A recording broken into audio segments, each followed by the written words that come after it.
비염이라는 게 그 환자분마다 말씀하시는 그 정의가 좀 다르거든요. 그러니까 사실 환자분들이 저희한테 오셔서 말씀하시는 비염은 아마 알러지 비염에 대해서 국한돼서 말씀하시는 경우가 많아요. 내가 의사가 비염이라고 하면 본인들 그냥 알러지 비염이다, 평생 가는 거다 이렇게 생각하는데, 엄밀히 따지면 비염은 코에 있는 염증을 다 포함하는 그 굉장히 폭넓은 질환이죠. 그래서 그 비염 자체에서는 그 코 자체의 점막에 염증이 생기는 원인에 따라서 알러지에 의해서 알러지 비염도 있고요. 감기에 의해서 그 상기도 바이러스에 의해서 코 점막에 염증 생기는 것도 큰 의미에서는 비염이에요. 감기 걸려서 콧물 나오는 것도 사실 큰 의미에서는 그 감염성 비염이고요. 그리고 무슨 온도 차이나 뭐 이런 것 때문에 생기는 혈관 운동 비염 같은 것도 비염이거든요. 그러니까 넓은 의미에서는 코 점막에 염증이 생기는 거는 다 비염이라고 할 수 있는 거죠. 가장 대표적인 게 알러지 비염이죠. 뭐 꽃가루나 진먼지, 진드기나 뭐 동물 털이나 이런 거에 대한 비염이 있고요. 그 다음에 아까도 말씀드린 혈관 운동성 비염이라고 온도 차이나 무슨 온도나 습도나 이런 것 때문에 자극받아서 콧물이 나는 경우도 있는데, 증상은 알러지 비염과 거의 유사해요.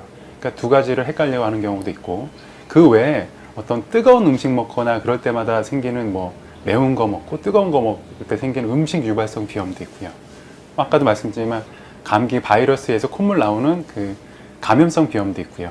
이렇게 여러 가지 원인에 따라서 나눠볼 수가 있습니다. 일단 여기서 말하는 비염은 아마 이제 감염성 비염을 말고 알러지 비염이나 뭐 혈관운동성 비염을 그 감기랑 비교하는 건데, 아무래도 이제 그 비염 일반 이제 감기에 의한 비염이 아니라 그냥 비염 같은 경우에 자주 반복하죠. 아무래도 자주 반복하고, 그리고 이제 감기 같은 경우는 알러지 비염 같은 경우는 콧물, 재채기, 코막힘 요 정도의 증상이 주로 있고, 뭐 아주 심하면 뭐 두통도 좀 머리도 좀 아플 수 있지만 일반적으로 그렇지는 않고요.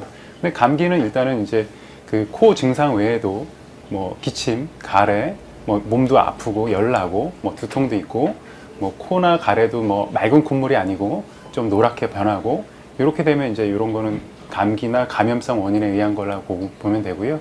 알러지 비염이나 이런 쪽은 아무래도 이제 자주 반복하면서 맑은 콧물 나고 뭐 이렇게 되면 이제 알러지 비염이나 그런 비염 쪽으로 생각할 수가 있겠습니다.